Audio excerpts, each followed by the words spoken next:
Once the holidays had started, Ron and Harry were having too good a time to think much about Flamel. They had the dormitory to themselves, and the common room was far emptier than usual, so they were able to get the good armchairs by the fire. They sat by the hour eating anything they could spear on a roasting fork: bread, crumpets, marshmallows, and plotting ways of getting Malfoy expelled, which were fun to talk about even if they wouldn't work. Ron also started teaching Harry wizard chess. This was exactly like Muggle chess, except that the figures were alive, which made it a lot like directing troops in battle. Ron's set was very old and battered. Like everything else he owned, it had once belonged to someone else in his family, in this case, his grandfather. However, old chessmen weren't a drawback at all. Ron knew them so well, he never had trouble getting them to do what he wanted. Harry played with chessmen Seamus Finnegan had lent him, and they didn't trust him at all. He wasn't a very good player yet, and they kept shouting different bits of advice at him, which was confusing. "Don't send me there. Can't you see his knight? Send him. We can afford to lose him."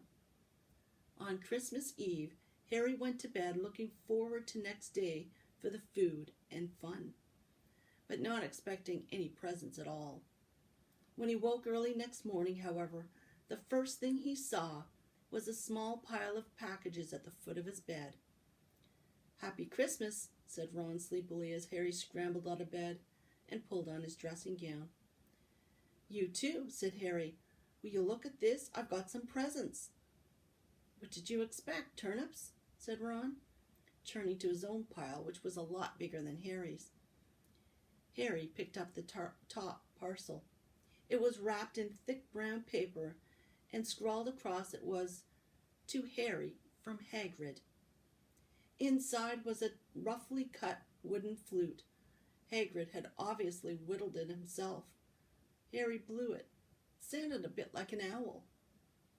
A second very small parcel contained a note. "We received your message and enclosed your Christmas present from Uncle Vernon and Aunt Petunia." Sellotaped to the note was a 50-pence piece. "That's friendly," said Harry. Ron was fascinated by the 50 pence. "Weird," he said. "What a shape. This is money?" "You can't keep it," said Harry, laughing at how pleased Ron was. "Hagrid and my aunt and uncle? So who sent these?"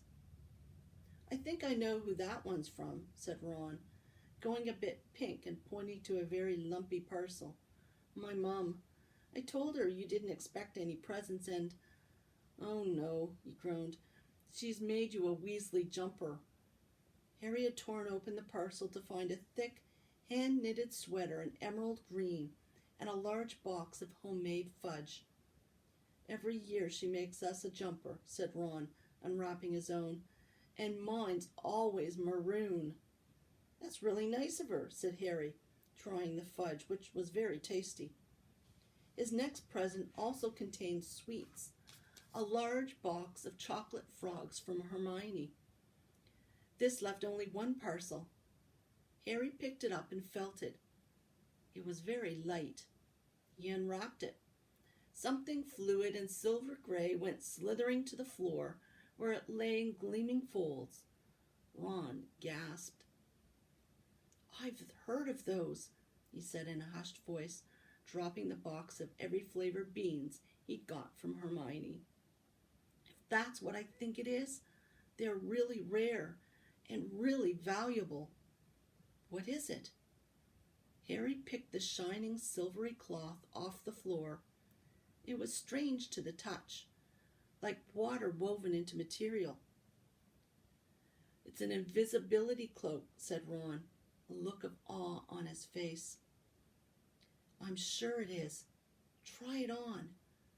Harry threw the cloak around his shoulders, and Ron gave a yell. "It is! Look down!"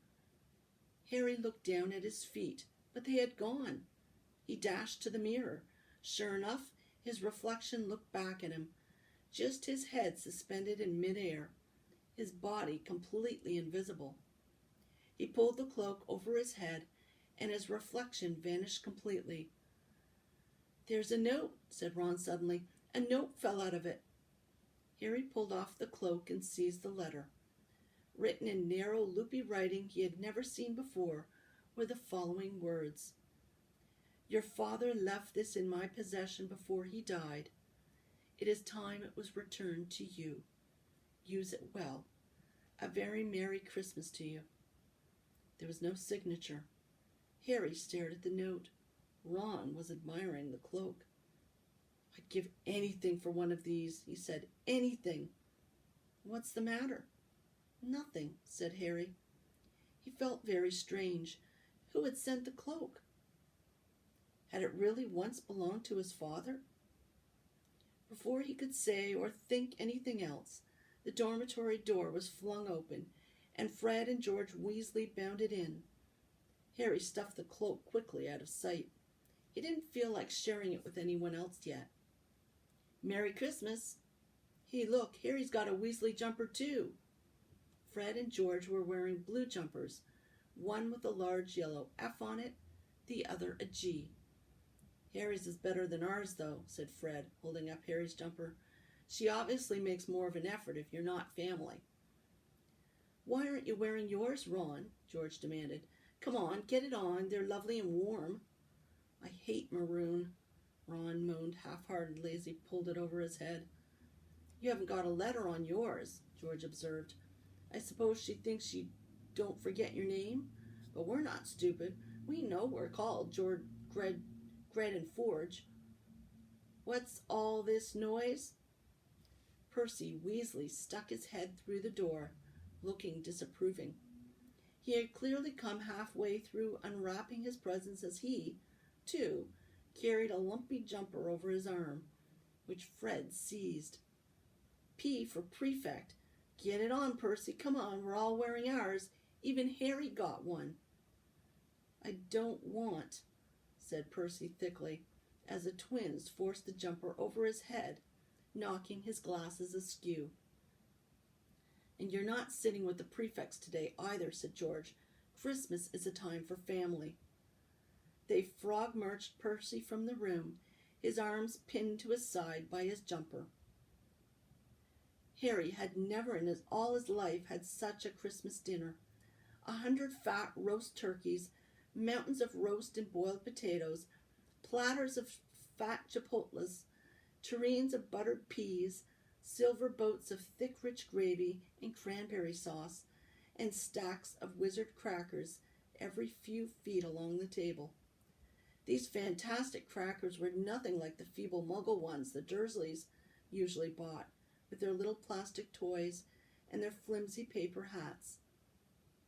Harry pulled a wizard cracker with Fred, and it didn't just bang, it went off with a blast like a cannon, and engulfed them all in a cloud of blue smoke, while from the inside exploded a rear admiral's hat and several live white mice. Up on the high table, Dumbledore had swapped his pointed wizard's hat for a flowered bonnet, and was chuckling merrily at a joke Professor Flitwick had just read him. Flaming Christmas puddings followed the turkey. Percy nearly broke his teeth on a silver sickle embedded in his slice. Harry watched Hagrid getting redder and redder in the face as he called for more wine, finally kissing Professor McGonagall on the cheek, who, to Harry's amazement, giggled and blushed, her top hat lopsided.